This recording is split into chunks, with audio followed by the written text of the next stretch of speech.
Football মাঠে এখন লাল বা হলুদ কার্ড ছাড়া খেলা কল্পনাই করা যায় না। তবে একটা সময় রেফারিরা মুখেই খেলোয়াড়দের সতর্ক করতেন কিংবা মাঠ থেকে বের হয়ে যাওয়ার নির্দেশ দিতেন। এই কার্ড প্রথার পেছনে রয়েছে এক চরম বিশৃঙ্খলা, ভাষা বিড়ম্বনা এবং ট্রাফিক সিগন্যালের এক দারুণ আইডিয়া। কিভাবে ফুটবলে লাল কার্ডের প্রচলন হয়েছিল, কেন প্রচলন হয়েছিল? এর পেছনে মূল কারণ ছিল ভাষার প্রতিবন্ধকতা এবং মাঠের বিশৃঙ্খলা। দুটি ঐতিহাসিক ম্যাচ এই নিয়ম আনার পেছনে বাধ্য করেছিল। 1962 সালের ব্যাটল অব সান্তিয়াগো, 1962 বিশ্বকাপে চিলি ও ইতালির মধ্যকার ম্যাচটি ফুটবলের ইতিহাসে অন্যতম সহিংস ম্যাচ হিসেবে পরিচিত। ম্যাচটি পরিচালনার দায়িত্বে ছিলেন ইংলিশ রেফারি কেন অ্যাস্টন। ম্যাচের 12 মিনিটে ইতালির জর্জিও ফেরিনিকে মাঠ থেকে বের হয়ে যাওয়ার নির্দেশ দেন তিনি, কিন্তু রেফারি ইংরেজিতে বলায় ফেরিনি তা বুঝতে পারেননি অথবা বোঝার ভান করেছিলেন এবং মাঠ ছাড়তে অস্বীকৃতি জানান। শেষ পর্যন্ত পুলিশ ডেকে তাকে মাঠ থেকে বের করতে হয়েছিল। 1966 সালের ইংল্যান্ড বনাম আর্জেন্টিনা ম্যাচ, এই বিশ্বকাপের কোয়ার্টার ফাইনালে আর্জেন্টিনার অধিনায়ক আন্তোনিও রাতিনকে মাঠ থেকে বের হওয়ার নির্দেশ দেন জার্মান রেফারি রুডলফ ক্রেইটলেইন। ভাষার সমস্যার কারণে রাতিন দাবি করেন তিনি বুঝতেই পারেননি কেন তাকে বের করা হচ্ছে। তিনি প্রায় 10 মিনিট মাঠেই দাঁড়িয়ে থাকেন। একই ম্যাচে ইংরেজ খেলোয়াড় ববি চার্লটনকে রেফারি সতর্ক বুকিং করলেও তিনি বা দর্শক কেউ তা টের পাননি, যা পরে খবরের কাগজে দেখে সবাই জানতে পারে। এই ঘটনাগুলোর পর ফিফা উপলব্ধি করে যে এমন একটি আন্তর্জাতিক সংকেত প্রয়োজন যা ভাষার সীমানা পেরিয়ে সব দেশের খেলোয়াড় ও দর্শকরা এক পলকেই বুঝে নিতে পারবেন। কিভাবে প্রচলন হলো? ট্রাফিক লাইটের আইডিয়া। 1966 সালের ওই বিতর্কিত ম্যাচের পর ফিফার রেফারি কমিটির প্রধান করা হয় সেই ইংলিশ রেফারি কেন অ্যাস্টনকে। তিনি ভাবছিলেন কিভাবে এই সমস্যার সমাধান করা যায়। একদিন রাস্তা দিয়ে গাড়ি চালিয়ে যাওয়ার সময় কেন অ্যাস্টন একটি ট্রাফিক সিগন্যালে এসে থামেন। লাল এবং হলুদ আলো দেখে হুট করেই তার মাথায় একটি আইডিয়া খেলে যায়। হলুদ আলো মানে একটু শান্ত হও বা সতর্ক হও, আর লাল আলো মানে থেমে যাও, তুমি আর যেতে পারবে না। তিনি ভাবলেন, পকেটে যদি হলুদ আর লাল রঙের দুটি কার্ড রাখা যায় তবে মুখের কোনো কথা ছাড়াই খেলোয়াড়দের শাস্তি বুঝিয়ে দেওয়া সম্ভব। হলুদ কার্ড সমান প্রথম সতর্ক বার্তা, টেক ইট ইজি। লাল কার্ড সমান চূড়ান্ত শাস্তি, মাঠ থেকে বহিষ্কার, স্টপ, ইউর অফ। বিশ্বকাপে প্রথম ব্যবহার। কেন অ্যাস্টনের এই চমৎকার প্রস্তাবটি ফিফা লুফে নেয়? এরপর 1970 সালের মেক্সিকো বিশ্বকাপে প্রথমবার অফিসিয়ালি হলুদ এবং লাল কার্ডের নিয়ম চালু করা হয়। মজার তথ্য, 1970 সালের সেই বিশ্বকাপে বেশ কিছু হলুদ কার্ড দেখা গেলেও পুরো টুর্নামেন্টে কোনো খেলোয়াড়কে লাল কার্ড দেখতে হয়নি। বিশ্বকাপের প্রথম লাল কার্ড। বিশ্বকাপের ইতিহাসে প্রথম সরাসরি লাল কার্ড দেখার রেকর্ডটি হয় তার পরের বিশ্বকাপে 1974 সালে। পশ্চিম জার্মানির বিপক্ষে চিলির খেলোয়াড় কার্লোস কাসজেলিকে রেফারি প্রথম লাল কার্ড দেখিয়ে মাঠ থেকে বের করে দিয়েছিলেন। এইভাবেই মূলত একটি ট্রাফিক লাইটের আইডিয়া থেকে ফুটবল মাঠে লাল ও হলুদ কার্ডের বিপ্লব ঘটে, যা আজ অবধি ফুটবলকে নিয়মের মধ্যে বেঁধে রেখেছে। বিশ্বকাপ ফুটবলের ইতিহাসে লাল কার্ড বা মাঠ থেকে বহিষ্কারের ঘটনা সবসময় নাটকীয়তা ও উত্তেজনার জন্ম দিয়েছে। ইতিহাসে এখন পর্যন্ত অসংখ্য খেলোয়াড় লাল কার্ড দেখলেও কিছু নির্দিষ্ট রেকর্ড এবং দেশ এই তালিকায় সবার উপরে রয়েছে। বিশ্বকাপে সবচেয়ে বেশি লাল কার্ড পাওয়ার রেকর্ড এবং কিভাবে খেলোয়াড়রা এটি পান। বিশ্বকাপের ইতিহাসে মাত্র 2 জন খেলোয়াড় সর্বোচ্চ 2টি করে লাল কার্ড পেয়েছেন। তারা হলেন: 1. Zinedine Zidane, France. প্রথমটি 1998 সৌদি আরবের বিপক্ষে গ্রুপ পর্বের ম্যাচে প্রতিপক্ষ খেলোয়াড়কে ইচ্ছাকৃতভাবে মারিয়ে দেওয়ার স্ট্যাম্পিং কারণে সরাসরি লাল কার্ড পান। দ্বিতীয়টি 2006, এটি ফুটবল ইতিহাসের অন্যতম আলোচিত ঘটনা। 2006 বিশ্বকাপের ফাইনালে ইতালির ডিফেন্ডার মার্কো মাতেরাজ্জির বুকে মাথা দিয়ে ঢুস হেডবাট মারার অপরাধে তাকে সরাসরি লাল কার্ড দেওয়া হয়। 2. Rigobert Song, Cameroon. প্রথমটি 1994 ব্রাজিলের বিপক্ষে মাত্র 17 বছর বয়সে ফাউল করে লাল কার্ড দেখেন। দ্বিতীয়টি 1998 চিলির বিপক্ষে ম্যাচে দ্বিতীয় হলুদ কার্ড, যা লাল কার্ডের রূপ নেয়, পেয়ে মাঠ ছাড়েন। এর মাধ্যমে তিনি প্রথম খেলোয়াড় হিসেবে দুটি ভিন্ন বিশ্বকাপে লাল কার্ড দেখার রেকর্ড গড়েন। সবচেয়ে বেশি লাল কার্ড পাওয়া দেশ দলগত রেকর্ড। দলগতভাবে বিশ্বকাপে সবচেয়ে বেশি লাল কার্ড দেখার রেকর্ড ল্যাটিন আমেরিকার দেশগুলোর। সর্বোচ্চ লাল কার্ড পাওয়া শীর্ষ 3টি দেশ: ব্রাজিল 11টি, 9টি ভিন্ন ম্যাচে এই লাল কার্ডগুলো পেয়েছে তারা। আর্জেন্টিনা 10টি, ব্রাজিলের ঠিক পরেই তাদের অবস্থান। উরুগুয়ে 9টি। ল্যাটিন আমেরিকার আরেক দল উরুগুয়ে রয়েছে তৃতীয় স্থানে। বিশেষ রেকর্ড: 1986 বিশ্বকাপে স্কটল্যান্ডের বিপক্ষে ম্যাচের মাত্র 56 সেকেন্ডের মাথায় লাল কার্ড পেয়েছিলেন উরুগুয়ের হোসে বাতিস্তা। এটি বিশ্বকাপের ইতিহাসের দ্রুততম লাল কার্ড। ফুটবলাররা কিভাবে লাল কার্ড পান? ফুটবল মাঠে একজন খেলোয়াড় মূলত দুটি উপায়ে লাল কার্ড পেতে পারেন। 1. সরাসরি লাল কার্ড, ডাইরেক্ট রেড কার্ড। খেলোয়াড় যদি মাঠে গুরুতর কোনো অপরাধ করেন, তবে রেফারি তাকে সরাসরি লাল কার্ড দেখিয়ে মাঠ থেকে বের করে দেন।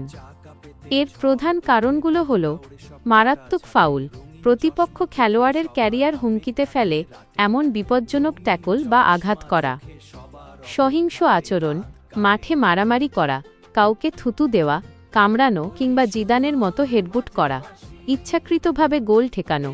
নিশ্চিত গোল হচ্ছে এমন অবস্থায় গোলরক্ষক ছাড়া অন্য কোনো খেলোয়াড় যদি হাত দিয়ে বল গোল লাইন থেকে ফিরিয়ে দেন, যেমন 2010 বিশ্বকাপে ঘানার বিরুদ্ধে লুইস সুয়ারেজ করেছিলেন। DOGSO, denying an obvious goal scoring opportunity. কোনো খেলোয়াড় একা বল নিয়ে গোলের দিকে এগিয়ে যাওয়ার সময় ফাউল করে তার নিশ্চিত গোলের সুযোগ নষ্ট করা। 2. দ্বিতীয় হলুদ কার্ডের মাধ্যমে 2 ইয়েলো কার্ডস। ম্যাচ চলাকালীন একজন খেলোয়াড় যদি এমন দুটি ফাউল করেন যা সরাসরি লাল কার্ড পাওয়ার মতো অপরাধ নয়, কিন্তু নিয়মের পরিপন্থী, তবে রেফারি তাকে আলাদাভাবে দুটি হলুদ কার্ড দেখান। ফুটবল নিয়ম অনুযায়ী একই ম্যাচে দ্বিতীয় হলুদ কার্ড পাওয়ার অর্থ হল স্বয়ংক্রিয়ভাবে একটি লাল কার্ড পাওয়া এবং মাঠ থেকে বহিষ্কৃত হওয়া। এক ম্যাচে সর্বোচ্চ লাল কার্ডের রেকর্ড। বিশ্বকাপের ইতিহাসে এক ম্যাচে সবচেয়ে বেশি লাল কার্ড দেখার রেকর্ডটি হয় 2006 বিশ্বকাপে পর্তুগাল বনাম নেদারল্যান্ডস ম্যাচে। এই ম্যাচটি ইতিহাসে ব্যাটল অব নুরেমবার্গ নামে পরিচিত। রাশিয়ান রেফারি ভ্যালেন্টিন ইভানোভ সেই ম্যাচে শৃঙ্খলা বজায় রাখতে মোট 4টি লাল কার্ড, 2 দলকে 2টি করে এবং 16টি হলুদ কার্ড দেখিয়েছিলেন। বিশ্বকাপ ফুটবলে লাল কার্ড যেমন অনেক সময় ট্র্যাজেডির জন্ম দিয়েছে, তেমনি এর পেছনে লুকিয়ে আছে অনেক অদ্ভুত, হাস্যকর এবং রোমাঞ্চকর গল্প। লাল কার্ড নিয়ে বিশ্বকাপের ইতিহাসের কিছু সবচেয়ে মজার ও অদ্ভুত তথ্য নিচে দেওয়া হল। 1. এক ম্যাচে 3 বার হলুদ কার্ড খাওয়ার পর লাল কার্ড। রেফারির ভুল। ফুটবলের নিয়ম অনুযায়ী 2টি হলুদ কার্ড পেলেই লাল কার্ড হয়, কিন্তু 2006 বিশ্বকাপে রেফারি গ্রাহাম পোল এক অদ্ভুত কাণ্ড ঘটিয়ে বসেন। ক্রোয়েশিয়া বনাম অস্ট্রেলিয়ার ম্যাচে ক্রোয়েশিয়ান ডিফেন্ডার জোসিপ শিমুনিচকে তিনি ম্যাচের 61 মিনিটে প্রথম হলুদ কার্ড দেখান। এরপর 90 মিনিটে তাকে দ্বিতীয় হলুদ কার্ড দিলেও রেফারি লাল কার্ড দেখাতে ভুলে যান। শিমুনিচও চুপচাপ খেলা চালিয়ে যান। ম্যাচ শেষের বাঁশি বাজার পর শিমুনিচ রেফারিকে কিছু একটা বললে রেফারি তাকে তৃতীয়বারের মতো হলুদ কার্ড দেখান এবং অবশেষে লাল কার্ড বের করেন। আন্তর্জাতিক ফুটবলে 3 হলুদ কার্ডে লাল কার্ড পাওয়ার এটিই একমাত্র ঘটনা। এই ভুলের কারণে ওই রেফারিকে বিশ্বকাপ থেকেই বিদায় নিতে হয়েছিল। 2. মাঠের বাইরে বসেই লাল কার্ড। লাল কার্ড পেতে হলে যে মাঠের ভেতরে খেলতে হবে এমন কোনো নিয়ম নেই। এর সবচেয়ে বড় উদাহরণ ইতালির ক্লদিও ক্যানিজিয়া। 2002 বিশ্বকাপে সুইডেনের বিপক্ষে ম্যাচে তিনি মূল একাদশে ছিলেন না, সাইড বেঞ্চে অতিরিক্ত খেলোয়াড় হিসেবে বসেছিলেন। ম্যাচ চলাকালীন রেফারির একটি সিদ্ধান্তের তীব্র প্রতিবাদ এবং সাইড বেঞ্চ থেকে রেফারিকে উদ্দেশ্য করে গালিগালাজ করায় রেফারি কার্লোস বাত্রেস সাইড বেঞ্চে গিয়ে তাকে সরাসরি লাল কার্ড দেখান। মাঠে 1 সেকেন্ডও না খেলেই লাল কার্ড দেখার এটি এক অনন্য রেকর্ড। 3. যে বিশ্বকাপে কোনো লাল কার্ডই ছিল না। 1970 সালের মেক্সিকো বিশ্বকাপে প্রথমবার হলুদ কার্ডের নিয়ম চালু করা হয়। মজার ব্যাপার হল, নিয়ম চালুর প্রথম টুর্নামেন্টেই কোনো রেফারিকে পকেট থেকে লাল কার্ড বের করতে হয়নি। পুরো 1970 বিশ্বকাপে বেশ কিছু হলুদ কার্ড দেখানো হলেও একটিও লাল কার্ডের ঘটনা ঘটেনি। খেলোয়াড়রা বোধহয় নতুন নিয়ম দেখে একটু বেশি ভদ্র হয়ে গিয়েছিলেন। 4. প্রথম লাল কার্ড এবং একটি চিলির কাকতালীয় ঘটনা। বিশ্বকাপের ইতিহাসে প্রথম হলুদ কার্ড দেখার রেকর্ডটি এক চিলিয়ান খেলোয়াড়ের, কার্লোস কাসজেলি, 1974 সাল। আবার এর ঠিক 20 বছর পর 1994 বিশ্বকাপে ক্যামেরুনের রিগোবার্ট সং যখন লাল কার্ড পান, সেটিও ছিল চিলির বিপক্ষে ম্যাচ। এমনকি রিগোবার্ট সং যখন 1998 বিশ্বকাপে তার ক্যারিয়ারের দ্বিতীয় লাল কার্ডটি পান, সেটিও ছিল এই চিলির বিপক্ষেই। চিলি দলটা যেন লাল কার্ডের এক অদ্ভুত চৌম্বক ক্ষেত্র। 5. লুইস সুয়ারেজের হ্যান্ড অফ গড এবং ভিলেন থেকে হিরো হওয়া। 2010 বিশ্বকাপের কোয়ার্টার ফাইনালে ঘানার বিরুদ্ধে ম্যাচের একদম শেষ মুহূর্তে ঘানার একটি নিশ্চিত গোল উরুগুয়ের striker Luis Suarez goal line থেকে গোলরক্ষকের মতো হাত দিয়ে ঠেকিয়ে দেন। রেফারি তাকে সরাসরি লাল কার্ড দেখান এবং ঘানাকে পেনাল্টি দেন। সুয়ারেজ যখন কাঁদতে কাঁদতে মাঠ ছাড়ছেন, তখন ঘানার আশামোয়াহ জ্ঞান পেনাল্টি মিস করেন। মাঠের টানেল থেকে সেটি দেখে সুয়ারেজ বুনো উল্লাসে মেতে ওঠেন।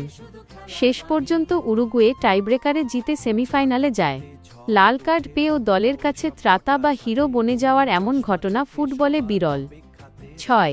গিনেস বুক রেকর্ডধারী দ্রুততম লাল কার্ড। 1986 বিশ্বকাপে উরুগুয়ের ডিফেন্ডার হোসে বাতিস্তা স্কটল্যান্ডের গর্ডন স্ট্র্যাচানকে একটি মারাত্মক ট্যাকেল করেন।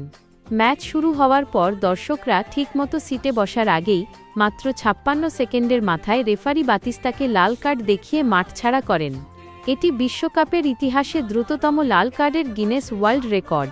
বিশ্বকাপ ফুটবলে লাল কার্ড যেমন অনেক সময় ম্যাচের মোড় ঘুরিয়ে দিয়েছে, তেমনি কিছু খেলোয়াড় এবং দেশের জন্য এটি বয়ে এনেছে চরম ট্র্যাজেডি, কান্না আর আজীবন বয়ে বেড়ানোর মতো গ্লানি। কোনো লাল কার্ডের পর খেলোয়াড়দের ক্যারিয়ার ধ্বংস হয়ে গেছে, আবার কোনোটি কেড়ে নিয়েছে দেশের কোটি ভক্তের বিশ্বকাপ জয়ের স্বপ্ন। বিশ্বকাপের ইতিহাসে লাল কার্ডের এমন কিছু সবচেয়ে ট্র্যাজিক ও বেদনাদায়ক গল্প নিচে দেওয়া হলো। 1. জিনেদিন জিদান, 2006, ট্র্যাজিক এক রূপকথার সমাপ্তি। ফুটবল ইতিহাসের সবচেয়ে ট্র্যাজিক বিদায়ের গল্প এটি। 2006 বিশ্বকাপটি ছিল ফরাসি কিংবদন্তি জিনেদিন জিদানের ক্যারিয়ারের শেষ টুর্নামেন্ট। পুরো টুর্নামেন্টে জাদুকরি খেলে ফ্রান্সকে ফাইনালে তোলেন তিনি। ফাইনালে ইতালির বিপক্ষে গোলও করেছিলেন। কিন্তু অতিরিক্ত সময়ে ইতালির ডিফেন্ডার মার্কো মাতেরাজ্জি জিদানের পরিবার নিয়ে আপত্তিকর মন্তব্য করলে মাথা ঠান্ডা রাখতে পারেননি জিদান। তিনি বুক দিয়ে মাতেরাজ্জির বুকে ঢুস হেডবাট মেরে বসেন। রেফারি তাকে সরাসরি লাল কার্ড দেখান। ফ্রান্সের অধিনায়ক যখন মাথা নিচু করে মাঠ ছেড়ে যাচ্ছেন, পাশেই রাখা ছিল বিশ্বকাপের চকচকে ট্রফিটি। সেই ট্রফির পাশ দিয়ে জিদানের হেঁটে যাওয়ার দৃশ্যটি ফুটবলের ইতিহাসের সবচেয়ে বেদনাদায়ক ফ্রেম। জিদানহীন ফ্রান্স পরে টাইব্রেকারে হেরে যায়। একজন মহানায়কের ক্যারিয়ারের এমন ট্র্যাজিক সমাপ্তি ফুটবল বিশ্ব কখনো ভুলবে না। 2. ডেভিড বেকহ্যাম, 1998, খলনায়ক বনে যাওয়া এবং হত্যার হুমকি। 1998 বিশ্বকাপের দ্বিতীয় রাউন্ডে ইংল্যান্ড বনাম আর্জেন্টিনার মধ্যকার ম্যাচটি ছিল চরম উত্তেজনার।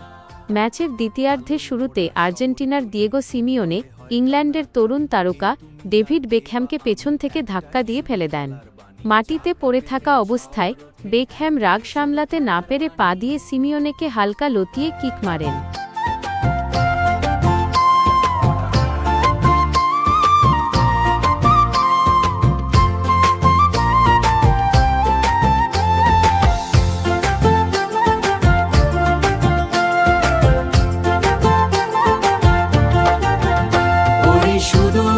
মাঠের বাঁশি এই উঠোনে দেয় হাসি, হাজার তারের বাঁধন টুটে এক সুরে যায় আজ ছুটে। নানা রঙের জ্ঞান ভাসে, স্বপ্ন জাগে 12 মাসে, খেলা মানে ঘর ফেরা। এক আকাশের নিচে ডেরা, এক আকাশের নিচে ডেরা। আলোয় মোড়া শহরতলি, ফুটবলে হয় কানাকানি, কে তুমি আর কে বা আমি, একটাই শুধু খেলার বাণী। চাকা পেতে ঝড় ওঠে, একটাই শুধু খেলার বাণী। চাকা পেতে ঝড় ওঠে, পতাকা ওড়ে সব কটা ছাতে, রঙিন চশমা চোখে সবার অপেক্ষাতে রাতে। রঙিন চশমা চোখে সবার অপেক্ষাতে রাত কাটে। ওই সুদূর মাঠের বাসি এই উঠোনে দেয় হাসি, হাজার তারের বাঁধন টুটে এক সুরে যায় আজ ছুটে। নানা রঙের ক্যান ভাসে, স্বপ্ন জাগে 12 মাসে, খেলা মানে ঘর ফেরা, এক আকাশের নিচে ডেরা, এক আকাশের নিচে ডেরা। হার জিতের অঙ্ক কষে সম্পর্কেরা থাকে পাশে, আলো জলে রাত দুপুরে, এই আনন্দ সবার তরে।